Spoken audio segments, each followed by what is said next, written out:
पुणात्माओं, जैसे जितने भी दास ने बहुत इतिहास दिखाए नकली ऋषि में ऋषियों के संतों के, सभी का विधान है कि जो कर्म में भाग में लिखा है वो तो आपने भोगना ही पड़ेगा। भाग्य में जो लिखा है उसको प्रारब्ध कहते हैं, प्रारब्ध।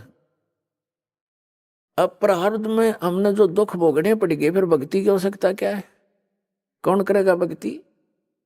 एक दो चोटी सी लाग जब आदमी फूक देगा ठा के सारी मूर्तियां नरुन फोटुआ ने, तो क्या कैसे भक्ति कर सकता है? दिल टूट जाता प्राणी का। भक्ति करने की उत्साह तभी तभी बनता है जब आदमी आने वाली आपदा का पता लग जाता कि ऐसा होना था, और फिर एकदम परमात्मा उस बला को टाल देगा आपकी। और आपको महसूस भी होगा सचमुच आज शरण में ना होते थे या बिजली गिर गई थी, तो फिर दूनी रुचि बनेगी भक्ति में। तो क्या बताते हैं कि जब तक आप गुरु की शरण में नहीं आते तो तब तक आप बालक थे, भोले बालक थे। और छोटा बच्चा अबोधपने में जैसे पालने में लेटा है, बच्चा बेटा या बेटी, और टट्टी पेशाब कर दिया कपड़ों में ही, और हाथ पैर मार के सारे कपड़े भी खराब, पैर पूर भी लथेड़ लिया लपट के टट्टी में, और फिर रोने लगता है, तो माता समझ जाती है कि इसने कोई भूख लगी होगी। वो जाती है उसको संभालने के लिए, तो क्या देखती है? सारे कपड़े भी खराब कर रखे, टट्टी भी कर रखी, पेशाब भी कर रखे। तो उसने बालक बुरा नहीं लगता, उसको पता है, इसने पता को नहीं, ज्ञान है मां ने कि इसको पता नहीं बालक से, उसको ऊपर कोई दोष नहीं, कोई ना क्रोध नहीं करती। उन्हें उठावेगी, धोवेगी, मांजेगी खूब अच्छी तरह, कपड़े धोकर सुखावेगी, नए पर आवेगी, और छाती के लावेगी, फिर लाड करेगी, दूध पिलावेगी। तो आज जब तक इस शरण में नहीं आते परमात्मा कबीर जी की में, आप ऐसे बच्चे हो, और अनजानपने में ना जाने कितनी गलती करके आप कति छिड़ गए, उसमें लथड़े पड़े हो। लेकिन कहते हैं शरण पड़े को गुरु संभाले, और जान का बालक भोला रे। कहे कबीर तुम चरण चित राखो, जो सुई में डोरा रे।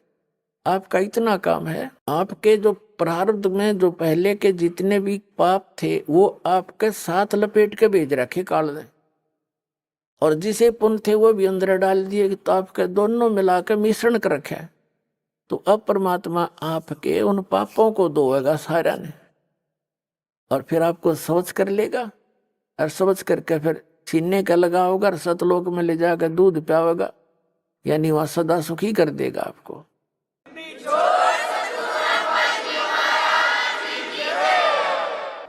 शरण पड़े को गुरु संभाल, जान का बालक भोरा रे। कहे कबीर तुम चरण चित राखो। फिर आपका कर्तव्य बताया है कबीर साहब ने, आप भी अपने गुरु जी से ऐसा अभेद संबंध कर लो, मन में दोष नहीं आवे।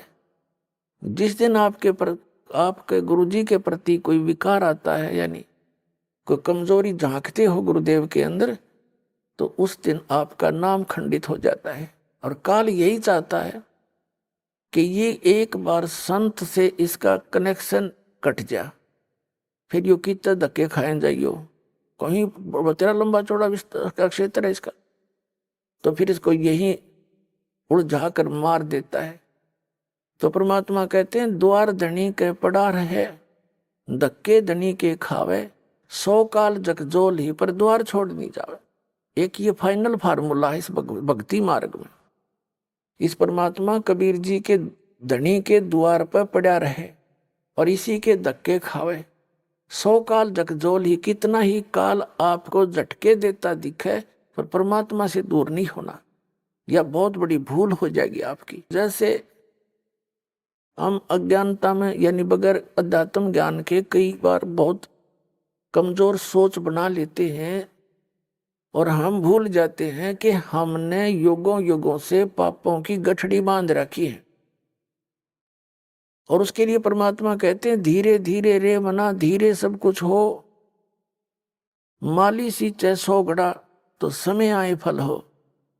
आप जी ने भक्ति का बीज ईब बोया है यू, कितने युगों के बाद। अभी तक आपकी पिछले संस्कार ही चल रहे थे, और कहीं थोड़े बहुत पुण्य कर दिए, कि दाने डाल दिए को छोटे मोटे पुण्य, वो स्वर्ग में बर्बाद कराए आप। पुणात्माओं, ये भक्ति युग है। अब ये चौथा युग का बीच का समय है। इसमें अब कई करोड़ यानी पूरे विश्व में ये भक्ति पर लगेंगे प्राणी, अरबों खरबों की संख्या में। और जो पार होगे वो तो होगे, और रह भी बतेरे जाएंगे। तो वो जो रह जाएंगे ना, उनकी दुर्गति घनी होगी, क्योंकि ये कमाई तो इतनी गजब की बनेगी आपकी। पहले मंत्र से बहुत गजब की कमाई बन जाती है, जबरदस्त भक्ति धन संग्रह होता है आपका। और फिर उनके अगर आप पार नहीं हुए तो क्या करेगा आपके साथ में? जैसे आपकी भक्ति धन इन ऊपर के लोकों में आपको इनका प्रतिफल मिलेगा, जब सतलोक नहीं जान पाए तो फिर ऐसे बनेगी आपके साथ।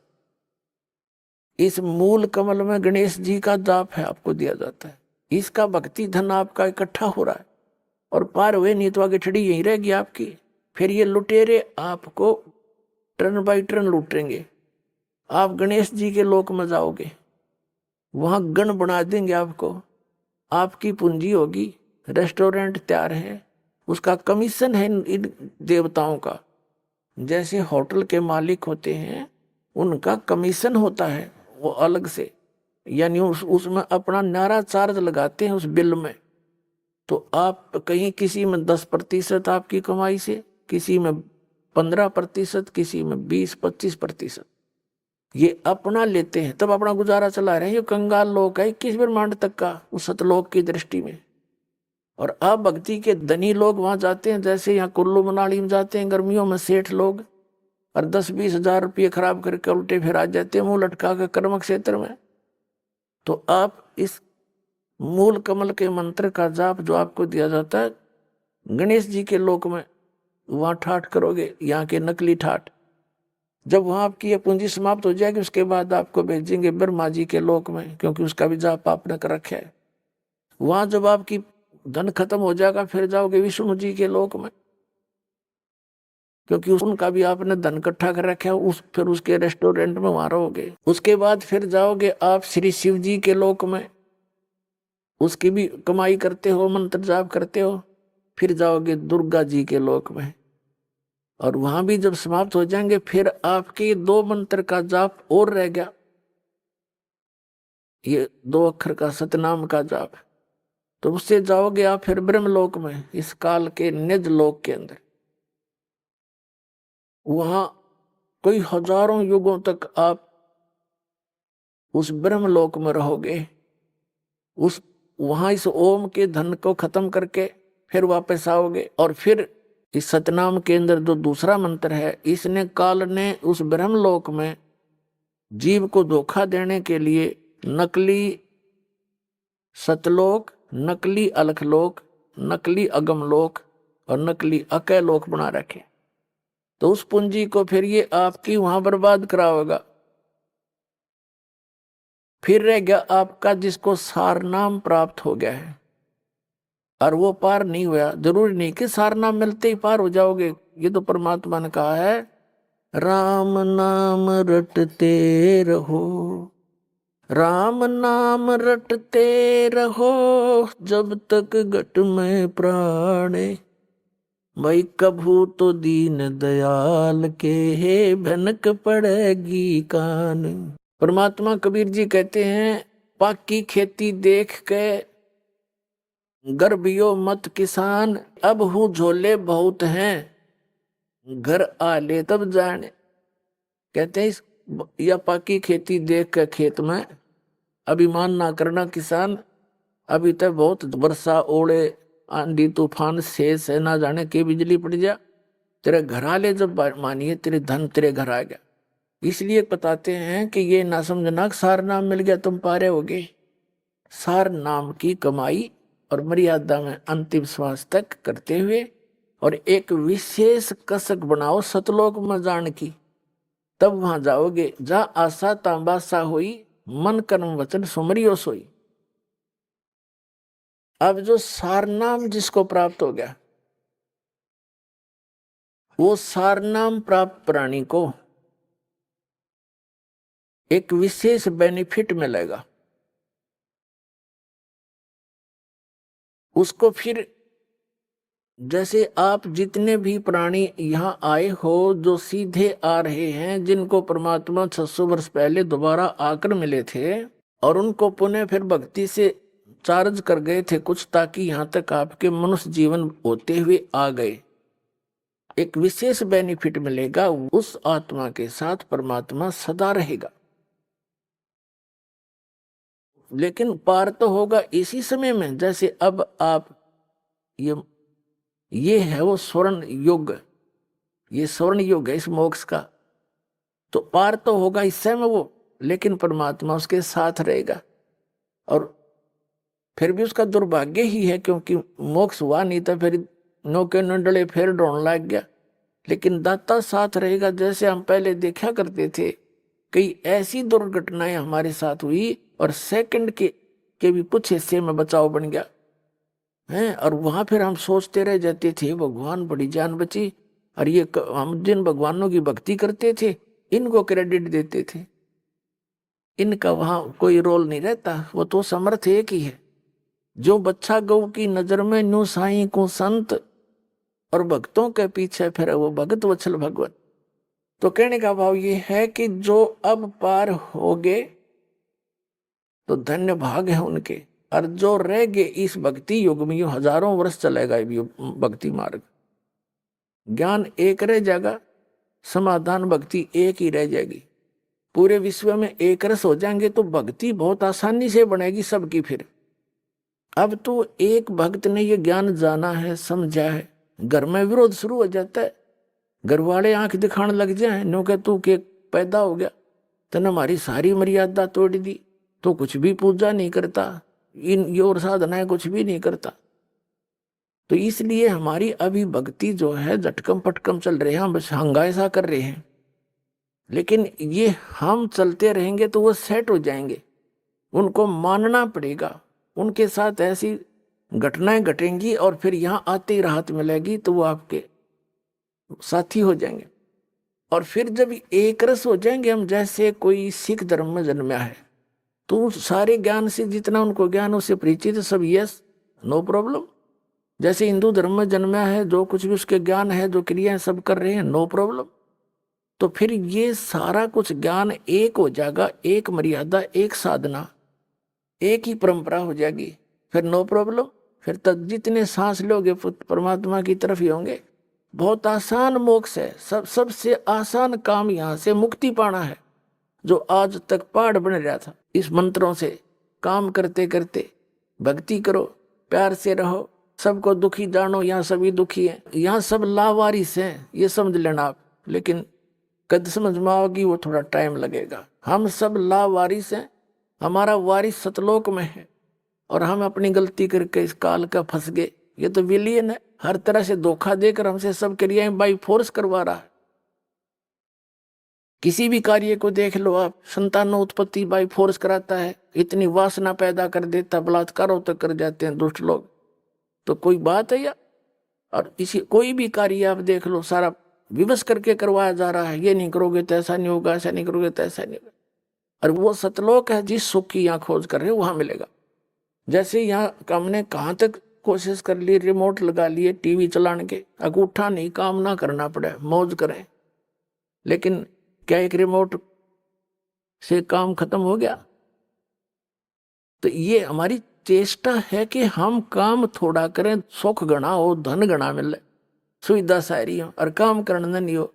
हम बच्चों को इसलिए पढ़ाते हैं अच्छे अफसर बन जावे हैं, काम थोड़ा और धन गणा, और आराम से रहेंगे। आराम उराम तो उसने है नहीं, मुझे पता कितना आराम है नौकरी वाले ने, सारा दिन टेंशन में रहता है वो, जितना बड़ा अधिकारी बनता चला जाता। पर हम तो गधे हो गए, इन दुखा ने सहन करने के आदि बन गए, सहन मस्ती मान रहे हैं। झूठे सुख को सुख कहे ये मान रहा मनमोद, ये सकल से बिना काल का कुछ मुख में कुछ गोद। तो कहने का भाव ये है कि जो सतलोक में सुख है, हम उसकी तलाश यहाँ कर रहे हैं। ये सुख साख तो किसी को है नहीं। तो प्रसंग चल रहा था, हम वही आते हैं कि परमात्मा हमारे लिए भटक रहे हैं। अब क्या बताते हैं कि इस ज्ञान के आधार से यहाँ कोई रह भी जागा, रह तो जाएंगे कुछ लास्ट से में, तो फिर क्या होगा? परमात्मा कहते हैं अभी जैसे इस भक्ति युग के दौरान और कोई नाम टूट गया किसी कारण से, उसने गलती कर दी। देखो दो प्रकार से विमुख होते हैं, एक तो गुरुद्रोही बन जाता है, उसको तो भगवान संभालता नहीं, उसको तो कई हजार युगों तक मनुष्य जीवन नहीं मिलेगा फिर। और जो वैसे गलती से कर जाता है, गफलत कर जाता है, भक्ति करता करता छोड़ दिया, तो उसने अपना काम बढ़ा लिया, फिर वो जाएगा जैसे आपको बताया पहले गणेश जी के लोक में, वहां अपने जीवन पूंजी नाश करेगा भक्ति की, फिर जाएगा ब्रह्मा जी के लोक में, फिर विष्णु जी के लोक में, फिर शिव जी के लोक। तो यहाँ परमात्मा ने एक ऑप्शन और बताई है आपको, कहते हैं शिव मंडल ब्रह्मापुरी चाहे विष्णु लोक में हो, हमरे गुण भूल नहीं तो आन छुटाऊं तो। कितना कितना रहम किया आपके ऊपर। कहते हैं यदि तू गलती से और बीच में गफलत कर गया, फिर पहुंच गया विष्णु लोक में, शिव के लोक में, कहते वहां तेरा फिर याद आ जा कि मैं तो गलत आ गया, ये तो पहले बताया करते गुरु जी, या तो मेरी पूंजी नाश होएगी, मेरा तो काम बिगड़ गया सारा। कहते वहां भी जो हृदय तो रोएगा ना तू, तुझे वहां से भी छुटवा लाऊंगा और पुनः मनुष्य जन्म दिवा के तुझे फिर से लाइन में ला दूंगा। इतने दयालु हम नहीं छोड़।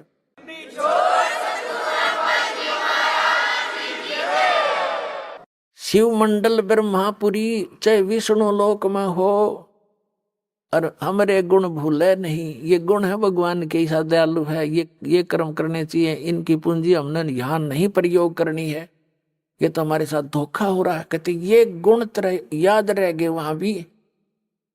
शिव मंडल ब्रह्मापुरी चाहे विष्णु लोक में हो, हमरे गुण भूले नहीं तो आन छुटाऊं तो। और फिर क्या होगा? जैसे लास्ट में जो रह जाएंगे, लास्ट के क्या होगा? लास्ट जो भक्ति इस कलयुग में हजारों वर्ष तक ये अब चलेगा, दाता की दया होगी, क्योंकि प्रोमिस है परमात्मा का कि इस पिछली पीढ़ी में जहाज भर भर ले जाऊंगा सतलोक में अपने बच्चा की, और वहां ठाठ कर देंगे।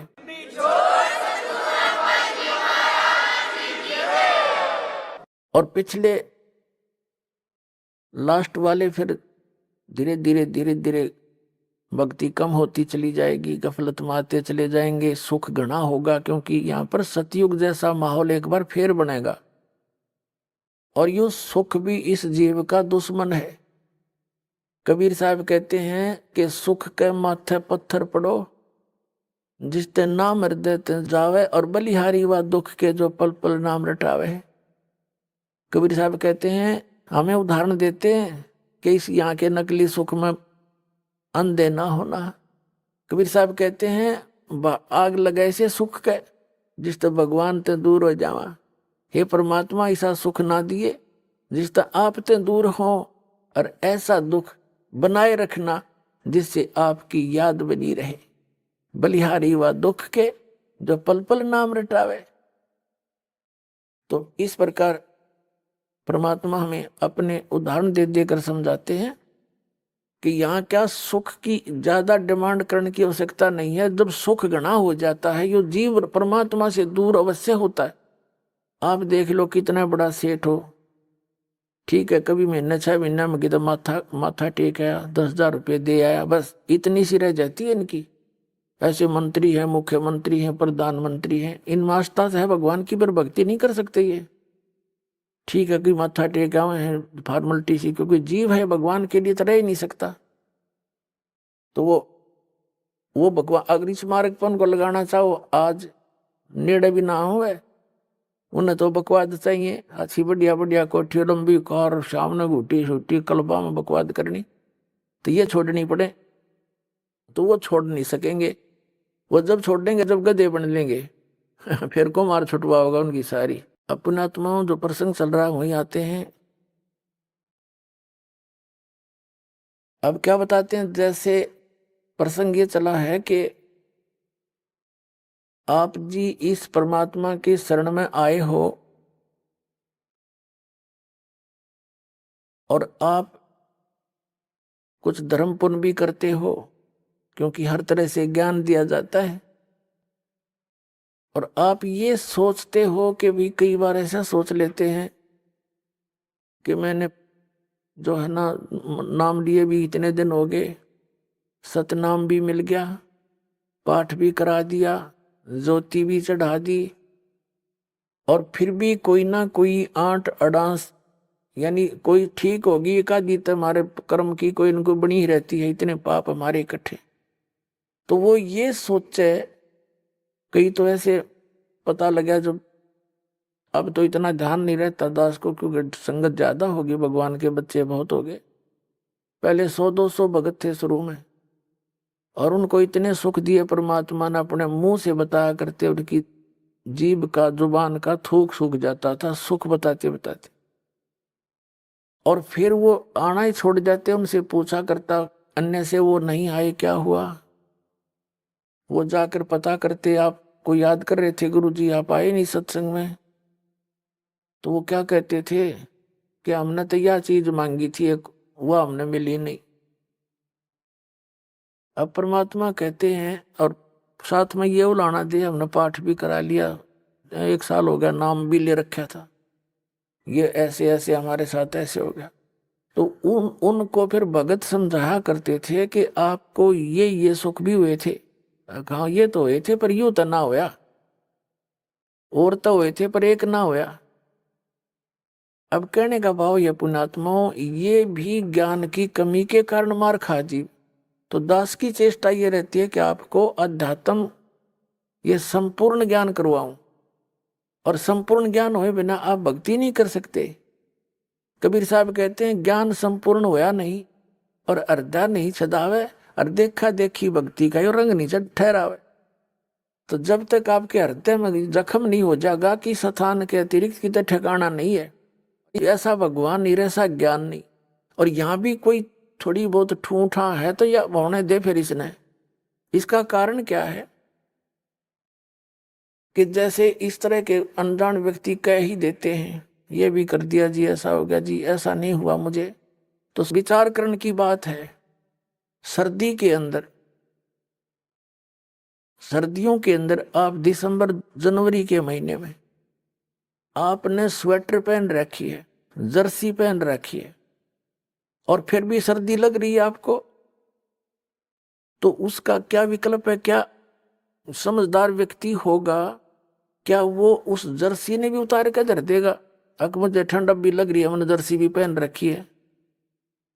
इस नाम को छोड़ना, इससे दूर होना, इस बहाने कि इतना कुछ कर दिया थोड़ा, वो फिर भी काम नहीं बन पा रहा, यानी कुछ हानि है। तो पुण्यात्माओं, जितना वो जर्सी का काम था, इतना प्रोटेक्शन वह आपका कर रही थी। अरे इसने उतार देगा तो नमूनिया होगा, होता किसान के समझदारी करोगे। यानी जितना भजन भक्ति सुमरण आपने किया है, उतना प्रोटेक्शन आपको प्राप्त है। लेकिन सर्दी ज्यादा है, काना के हाथों के लग रही है, तो यह लागण दे, या आपका नमूनिया नहीं कर सकती जब जर्सी ना उतारोगे तो, और ये चली जाएगी तो महीने 2 महीने में।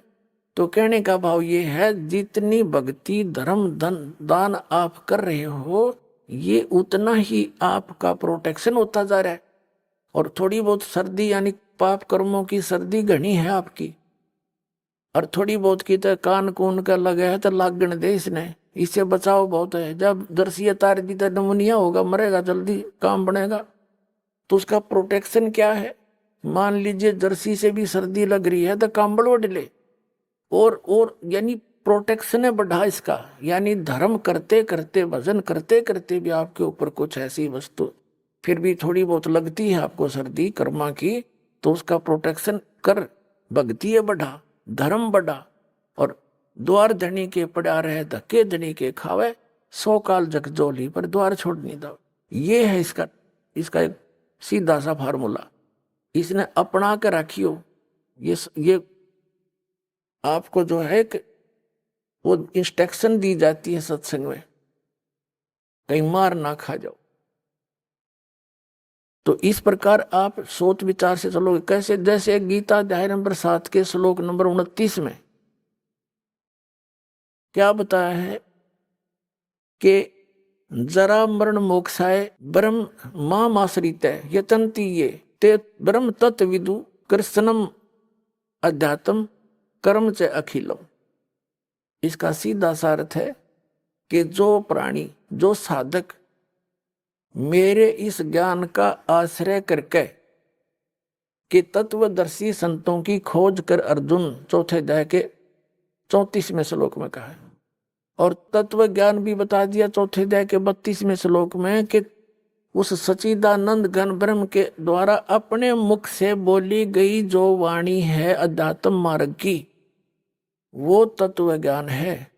उसको उसमें विस्तार के साथ सब धार्मिक यज्ञों की, अनुष्ठानों की जानकारी दी गई है, वो तत्व ज्ञान है। चौथे अध्याय के 34वें श्लोक में कहा कि उस तत्व ज्ञान को तू तत्वदर्शी संतों के पास जाकर समझ। उनको दंडवत प्रणाम करने से, यानी आधीनी, सबसे पहले आधीनी होती है भक्ति में। आधीनी नहीं है तो आप भक्त नहीं बन पाओगे। जैसे कोई बच्चा मिलिट्री में भर्ती हो गया तो वहां पर उसको सारे गुर सिखाए जाएंगे युद्ध करने के, आपत्ति में कैसे अपना बचाव करना है, उसके सारे पिट्ठू पैठू लगा के उनकी रिहर्सल कराई जाती है, और लंबे पेट पलनियां चलाए जाते हैं कौड़ियों के बल काफी दूर तक, ताकि ये संघर्ष करने के योग्य हो जा। और वो बच्चा आकर वहां करे नहीं उन क्रियाओं को, तो उनको कौन रखेगा वहां फौज में? बाहर फेंक देंगे। तो यहां आप आए हो, हमने काल के साथ युद्ध करना है, यानी इस अज्ञान के साथ भी और काल के साथ भी। उससे बचने के लिए ये हमारे फॉर्मूले, दंडवत प्रणाम करे, आदि नहीं रहे, बुराई छोड़ दे।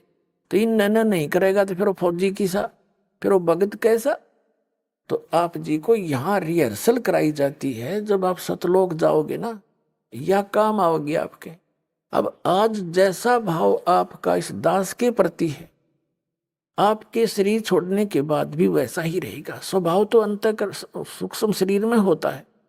ये ऊपर का कवर कांचली यहीं रह जाएगी, जैसे सर्प कांचली छोड़ जाता है, ये तो ऐसी छोड़ जाओगे आप। अंदर है ओरिजिनल वस्तु, वो शरीर भी और है। उस शरीर को, जो इसके अंदर शरीर है, इस भक्ति से उसको चार्ज किया जाता है, और फिर वो है आपका असली शरीर। कब तक? जब तक सतलोक नहीं जाओगे तो वो शरीर है आपका, वो काम देगा, उसमें भक्ति संग्रहित है। फिर जहां जहां हम जाते जाएंगे उसी स्तर के उस शरीर में, जैसे 10वें द्वार को पार करेंगे तो उसके बाद हमारा दूसरा शरीर ऊपर क्या एक कवर और उतर जाएगा। उसके बाद हम 11वें द्वार को पार करेंगे काल के लोक में, तो वहां एक शरीर का एक आवरण और उतर जाएगा। वो उस नीचे वाले में दूसरे मंत्र की चार्जिंग रहेगी।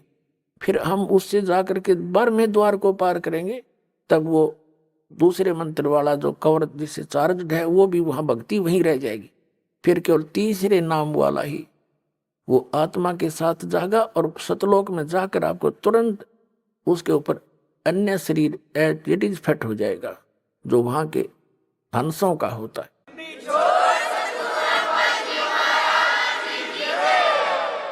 तो यहाँ क्या बताया है? परमात्मा पाने के लिए हमने फार्मूले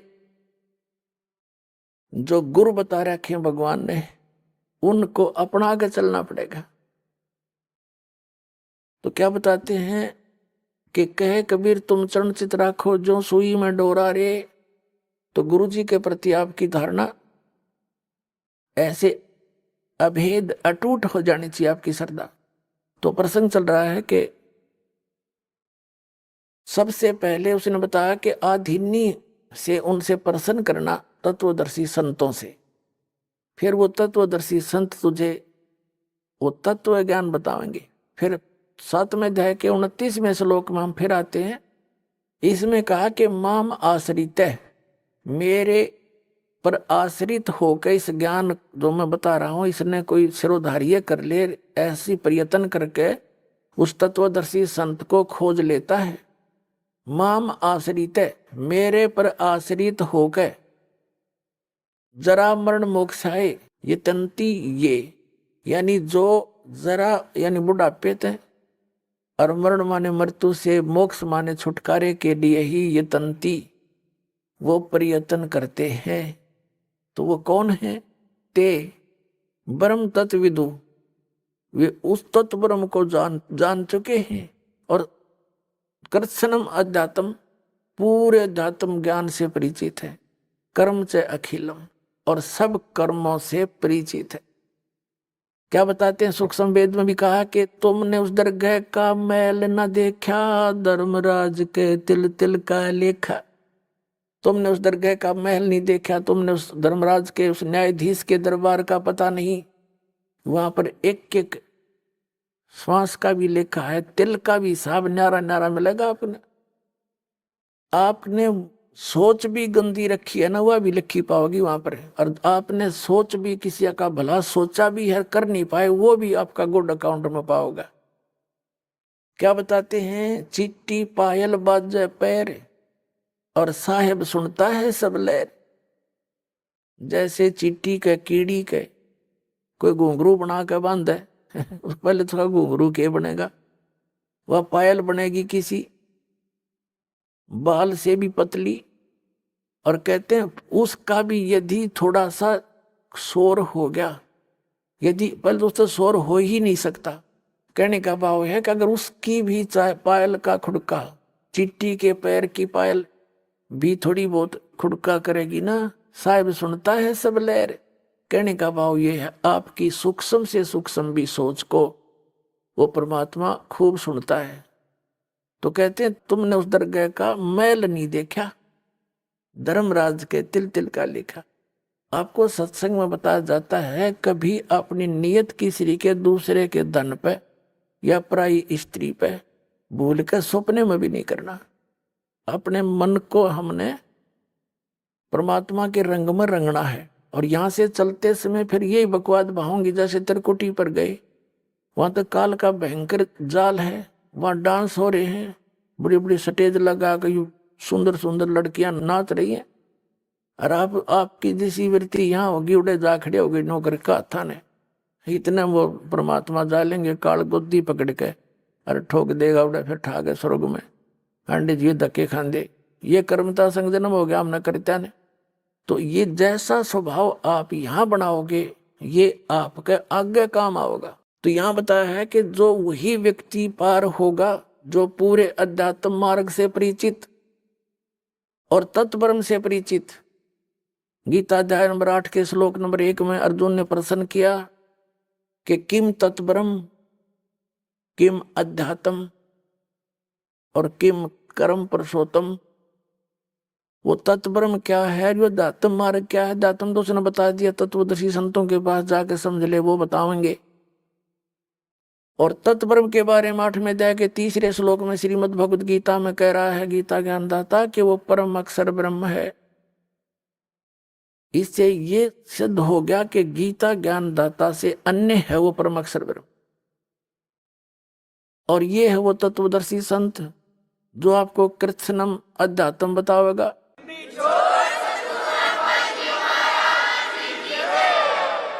कबीर साहब कहते हैं मां मुंडो उस गुरु की जिसते संशय ना जा। कहते धिक्कार ऐसे गुरु से जिसका आपका शंका निवारण नहीं होता और आपका जीवन नाश हो जाता है। तो क्या बताया है इसमें कि जो कबीर साहब कहते हैं ज्ञान संपूर्ण होया नहीं, अर्धा नहीं छदावे और देखा देखी भक्ति का यो रंग नहीं ठहरावे। अब पुणात्माओं, इस भक्ति मार्ग में सबसे पहले गुरु की भूमिका होती है।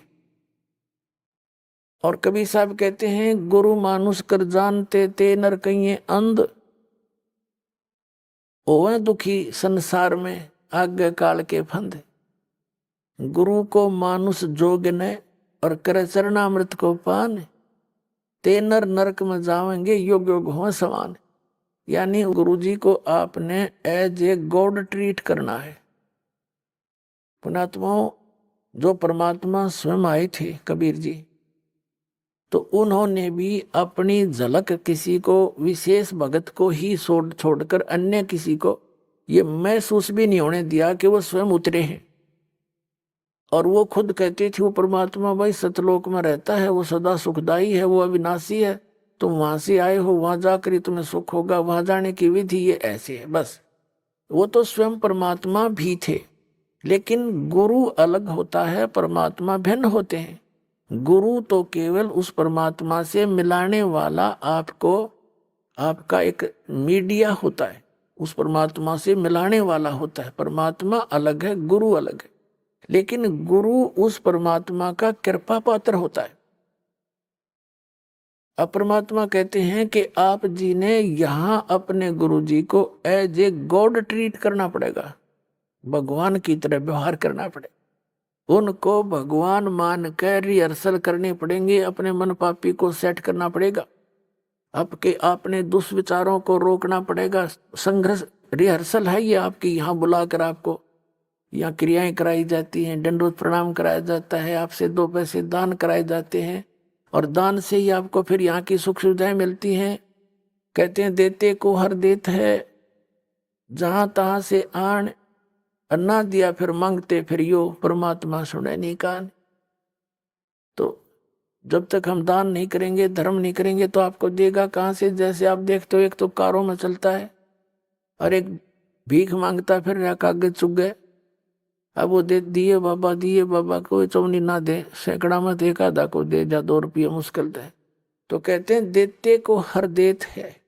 आज एक व्यक्ति के ठाठ है आगो तो आगो, यहाँ झूठे, इस झूठी यहाँ के ठाठ जो है, कार भी है, कोठी भी है, फैक्ट्री भी लगा रखी है, तो वो पिछले जन्म का पुण्य है उसका। देते को हर देत है, जहां तहां से आन, अरना दिया, जिसने दान नहीं करा मनुष्य जीवन पाके। और दान भी सुपात्र को हो, कुपात्र का किया हुआ व्यर्थ है। तो कहते हैं ना दिया वो मांगते फिर यो, फिर भगवान सुने ना कान।